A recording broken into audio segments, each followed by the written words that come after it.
This is the third video of day 2, and I will now get ready to do this problem. This problem, I want to go ahead and rewrite it first. So I will rewrite it as sine x to the 1/3 plus sine x to the 1/3.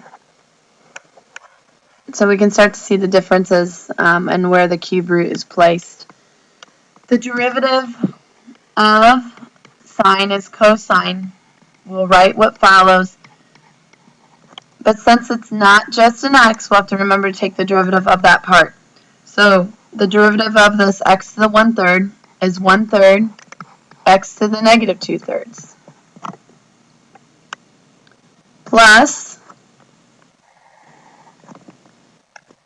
the derivative of the second part, I'll now do in red, would be 1/3. Write what's inside the parentheses and lower it by 1.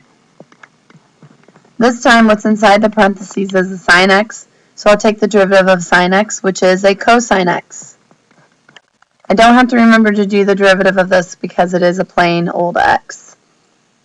I'll make this look just a little nicer. I have a 1/3.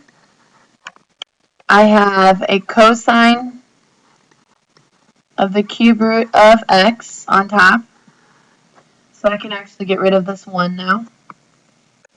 And I have the cube root of x squared on the bottom. Plus, I have a 1/3. I have the cube root of sine squared x. And on the top of the fraction, I would have cosine x. Now, I'm not going to take this any further, but you could make common denominators if you truly wanted to. Moving on, evaluating the derivative at the indicated point. The first thing we're going to have to do is rewriting it. So f of x is actually x squared minus 3x to the negative second. When I take the derivative, I'll bring the negative 2 out front,